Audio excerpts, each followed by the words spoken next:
from Moonglade's round of 16 from the WCS America Premier League Group B. Of course, we'll see Moonglade this weekend in the WCS America Premier League playoffs. He got there by doing very well in this group with Crank, Apocalypse, and STC. We're going to take a look at 3 of his games from this group. First, taking a look at one of the games against Crank and how to play from ahead in Zerg versus Protoss. Then about a patient style of Zerg versus Terran in one of his matches versus the STC. And then also the Roach Hydra style of Zerg versus Terran in another of his matches versus the STC. After these 3 segments, we're going to go to the viewer Q&A. So submit any questions you have to me on Twitter at @ISAxslav. Also, you can leave questions in YouTube comments at www.youtube.com/official MLGSC2. Find the most recent rules of engagement video and just put a question in any of the comments there. I'll find them. And the question can be, of anything you want to know. It doesn't have to refer to the exact video. I answer them on air on the next rules of engagement episode. So our first segment is going to be how to play from ahead in Zerg versus Protoss. We'll talk about a Dark Templar Rush or Crank uses, a couple tips and tricks on defending and using this Dark Templar Rush. Then also how to take advantage of a great hold. If you defend an attack very successfully, how to take advantage of that and make your advantage even larger. And then also how to find the best spot to defend when you're worried about your opponent coming around and attacking you. So we're starting this game off at the 6-minute mark. And a couple things we're going to see here is take a look at the builds. Moonglade, of course, a very standard 3 hatch before gas, then around 40 supply. Where it looks like it was a little bit like the 42, 43 is when he started these extractors. Building a bunch of extractors. And on the other hand, Crank, 2 gas. He's chrono boosting Warp Gate and getting +1 research. So it looks like a gateway aggression.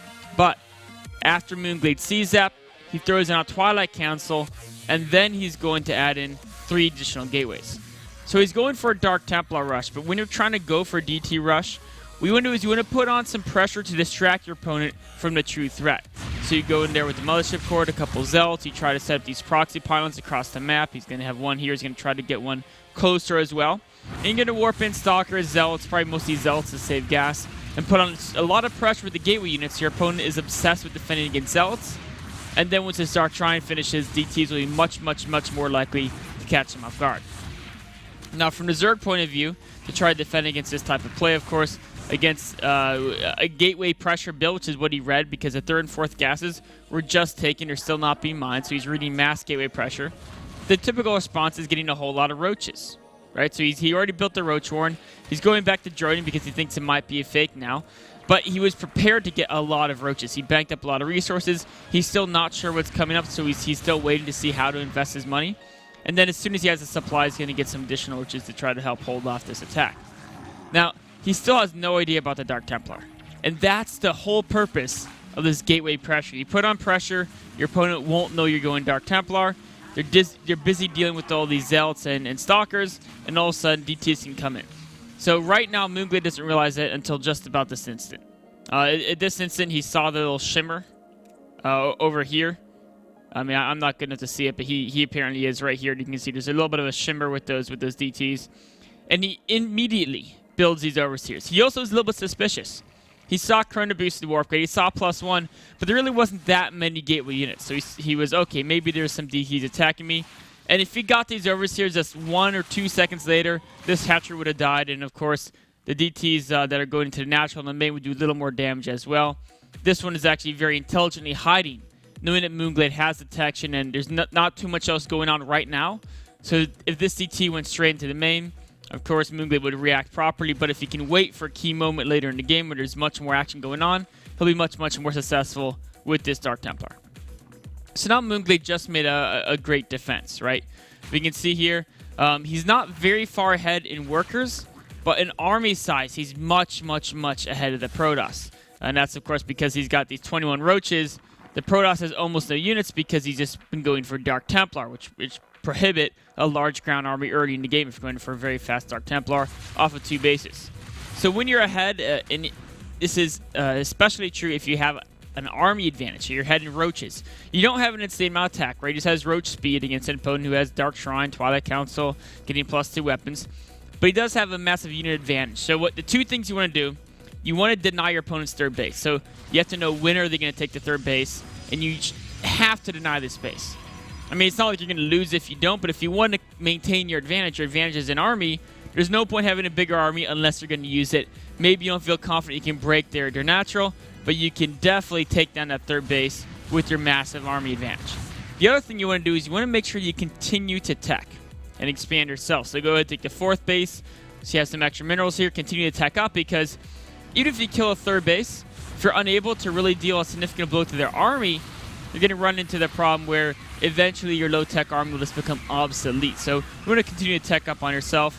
Luckily, Moonglade was able to get a great engagement here, take out some of the key units of the army. You can even go ahead and take out the Cybernetics Core. You might even take out the Forge, some important buildings. Of course, with the Photon Overcharge and the Force Fields, Crank can defend pretty well his natural. But then again, yes, even if you can defend a natural with the Force Fields and the Immortals and the Photon Overcharge, there's nothing that can stop Moonglade from simply just walking over here and taking down this third base very, very, very easily. So now we're in a situation where he used his advantage to deny his opponent's expansion, but the one thing he hasn't done is he hasn't used his military advantage to say, okay, I'm perfectly safe from him attacking me because my army's so much bigger. So why shouldn't I use some of these extra minerals to get a fourth base, a fifth base? Why shouldn't I get Infestation Pit, make sure I'm mining 6 gases as fast as possible? All these things really progress going to the late game. That's very, very, very important to do, because in the situation, even though he's ahead, if he's only a base up and it's not that big of an economic difference, and he's building cost-inefficient units against an opponent who has Immortal Sentries, he's actually not going to be ahead, because the extra money is all being mitigated by the fact that he won't trade effectively because the opponent has a counter combination. You know, Sentries Immortals versus pure Roaches. So right here, what's super important as a Zerg is you continue to tech up. You need to get the Infestation Pit. You can transition to Mutalisk if you want. Get those extra hatcheries. The 4th and 5th base ideally would be done by now. Unfortunately, Moonglade doesn't really quite have that opportunity, just because he's decided to tech up, and he's teching up the Hydranus, which are basically a very similar unit to the Roach. Anything that counters the Roach also counters the Hydranus for the most part. Yes, Immortals aren't quite as good, but the main power of the Protoss army is those Force Fields, and Force Fields counter Hydranus and Roaches, both very, very effective. So going forward here, the game's getting a little bit closer just because Moonglade hasn't really played to his advantage and used his army control to gain an economic and a technological advantage, or at least he didn't get both of those. He just got an economic advantage, but he still has a technological disadvantage. And going forward here, he's going to have to now, he's on the defensive. Maybe, yes, Crank can't kill him because he has so much money. He can overwhelm the number of Force Fields, but he's still not teching up. Even though Crank can't kill him right now, he's still not using that space he has to get that tech advantage. And so all Crank has to do is make sure he doesn't lose his army. And now as he takes the third base, he'll equalize the economy. And he can gain an even larger tech advantage by adding in the Colossi. So going forward here, Moonglade now says, okay, I can't let him take this third base because I have no tech. I just have a lot of basic units. I have to do something to stop this third base. And right here is an absolutely perfect decision to try to put on some pressure. But what's the problem? Well, why does Moonglade back off here? It's quite simple. If you look at the disposition of the Protoss forces, they're just perfectly aligned in a great concave facing the entryway.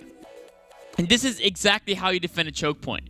We've seen so many games. In fact, there was a recent one, I believe it was a Maker game, or I forget exactly who it was, but basically it was a Protoss versus a Terran, and a Terran tried to defend this exact same choke, but they had all their units right up against the choke. And if all those units are right up against the choke, Hydralisk, Stalkers, any unit with basic range will be able to shoot over top of that choke and not have a problem basically getting their shots off, mitigating the fact they have the choke. So you want to position units exactly like Crank did. With all of his units, their max range, I mean, this isn't actually 100% perfect because ideally your max range unit is all hitting the max range somewhere between this part of the choke and the middle part of the choke, right? So from here, if all your units have range 6, you want to do something like this would be almost the ideal arc. But Crank still has a very, very, very good arc, and the main goal is he has sentries spread out. He can easily just let 10 to 15 Zerg units cross this line and then force field it all off, and then those 10 to 15 Zerg units will be absolutely obliterated for free. And because it only takes about 4 force fields to do this, and if you take a look at, let's get back in the game and take a look at his actual army, he's got, 5 sentries. Most of them have full energy, so he can easily do that multiple times. And his army is very strong as well, so he'd have no problem defending this choke point. But Moonglade needs to get some damage done because he's neglected tech for the last 8 minutes of the game, he hasn't progressed at all up the tech tree besides getting a couple attack upgrades for his units. So this is the problem again. He comes over here, right? And it's going to be the same type of problem. Is right in a situation, right? As he comes in, it's very easy for Crank to split the army in half with force fields. And unfortunately, he doesn't quite cut off the 10-15 units he wants to. But he still is going to be able to kill the overseers. He still has decent force fields. And then if he throws some time warps on there too, he'll still trade okay. And this is even with some missed force fields where he didn't trap units in front of him like he really wanted to. He's still trading well because of the armies coming in from one direction.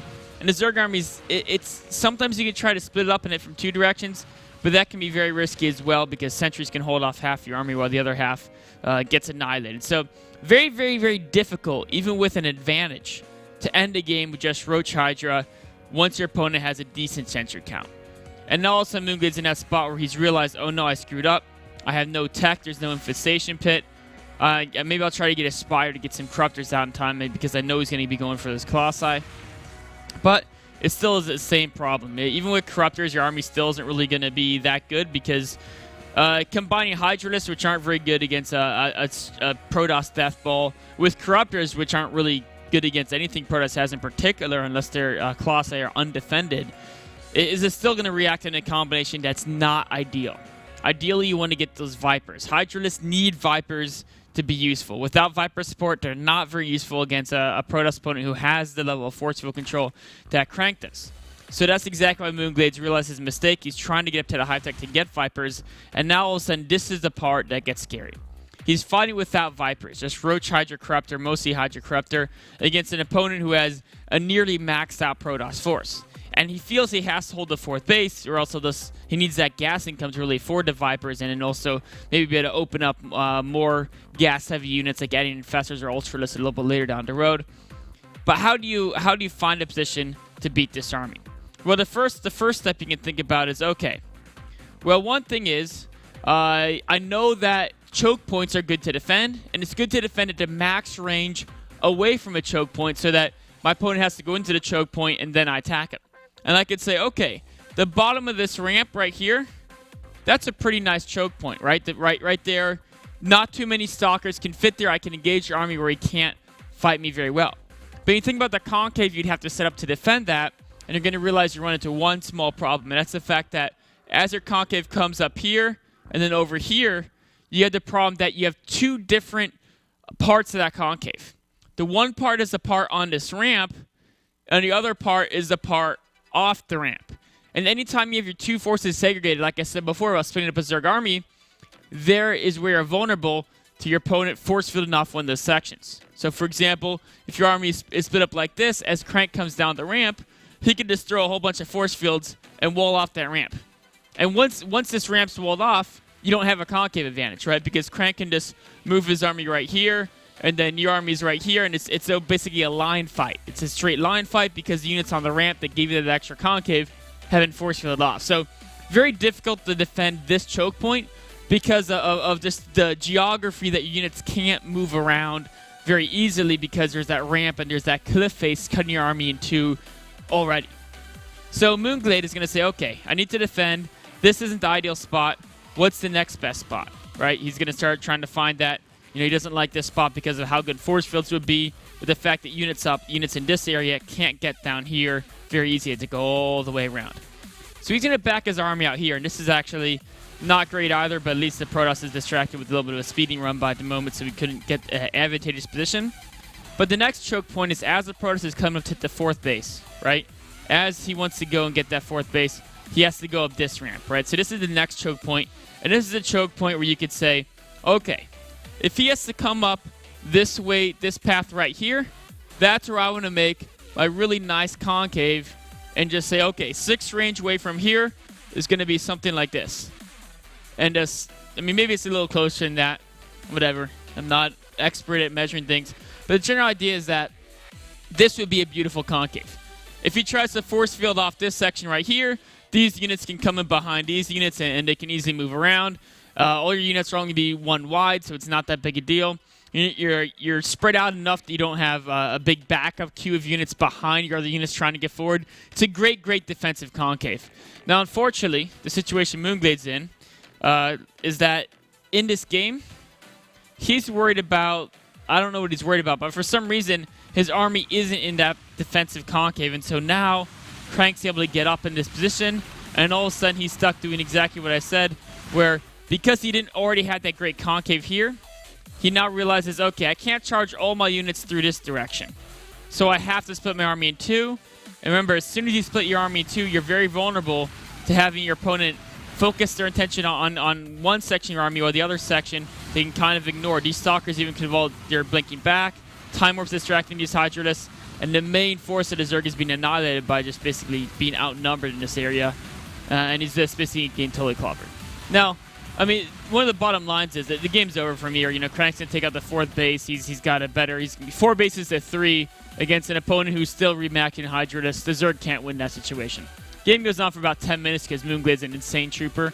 Somehow he's able to stay alive for quite a while. But the idea there is that maybe there's no way to make Roach Hydra Corruptor really working into max Protoss Death Ball, because it's not. I mean, you're fighting with a layer tech against a Protoss Death Ball. You really need those Vipers out in time, like we saw Snoot use so effectively yesterday in his matches against Alicia. Or sorry, in the Rules of Engagement yesterday, the matches were a week ago. But if you're going to try to make a defense with Hydras without Vipers, you got to use those concaves. You can't try to split into 2 sections, because your opponent can just attack and focus all their energy on the weaker section while using time warps and force fields to keep the other section back. So a couple of things that are very important about this game to quickly recap and remember. First of all, if you're going to do DT rush, try to put on some pressure beforehand. It's very, very good to distract your opponent, and the DTs will be much, much, much more successful. It's kind of a way of hiding that true threat there, right? You throw a bunch of zealots at them. They're building roaches, they're not building spore crawlers, they're not building overseers. Your DTs might get a ton of damage. In this case, they did it only because Moonglade was so fast at catching him. If he was like a few seconds later, he would have been in a bad spot. But because he was so fast at catching the DTs, yes, he got ahead. Then when you're ahead, what you want to do is you want to deny your opponent's third, and you want to constantly keep teching up. You don't want to stop tech. If you're stuck Roach Hydra in a very long game, even if you're ahead in economy, your army is going to become obsolete. Remember, if you're using Hydraless Heavy Force, Vipers are your very best friend. They're the Hydraless best friend. They're so essential using Abduct to take out Colossi. And even against Stalkers, you can use Blinding Clouds to help make some of those Stalkers not being able to participate in a fight, similar to how a Force Field would do from a Protoss point of view. So wraps up our first segment. We'll take a short break and be right on to our second segment, taking a look at one of Moonglade's Zerg vs. Terran games against the STC.